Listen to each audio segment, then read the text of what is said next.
जमाने की सज़ा बीते ज़माने की एक ऐसी सज़ा थी जिसके नाम से कैदी कांपने लगते थे। दरअसल यह एक जेल थी जिसे सेलुलर जेल के नाम से जाना जाता था।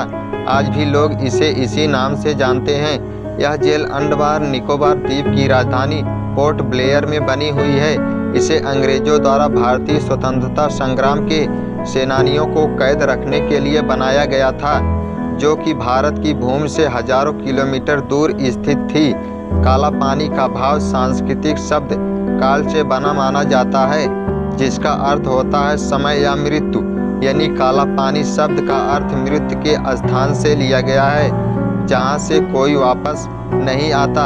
हालांकि अंग्रेजों ने इसे सेलुलर नाम दिया था, जिसके पीछे एक हैरान करने वाली वजह भी है। सेलुलर जेल अंग्रेजों द्वारा भारत के स्वतंत्रता सेनानियों पर किए गए अत्याचारों की मुख्य गवाह है। इस जेल की नींव 1897 ईस्वी में रखी गई थी और 1906 में यह बनकर तैयार हो गया था। इस जेल में कुल 698 कोठरियां बनी थीं और प्रत्येक कोठरी 15 बाई 8 फीट की थी। इन कोठरियों में 3 मीटर की ऊंचाई पर रोशनदान बनाए गए थे ताकि कोई भी कैदी दूसरे कैदी से बात ना कर सके।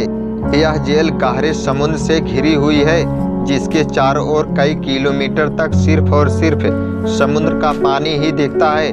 इसे आर पार कर पाना किसी के लिए भी आसान नहीं होता है। इस जेल की सबसे बड़ी खूबी ये थी कि इसकी चारदीवारी एकदम छोटा बनाया गया था, जिसे कोई भी आसानी से पार कर सकता था। लेकिन इसके बाद जेल से बाहर निकलकर भाग जाना लगभग नामुमकिन था, क्योंकि ऐसा कोशिश करने पर कैदी समुद्र के पानी में ही डूबकर मर जाते थे।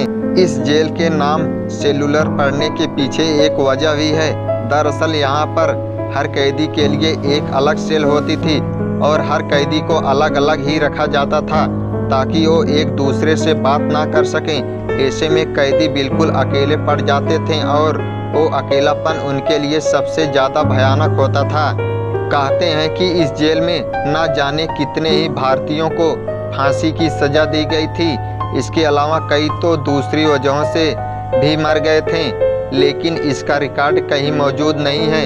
इसी वजह से इस जेल को भारतीय इतिहास का एक काला अध्याय भी कहा जाता है।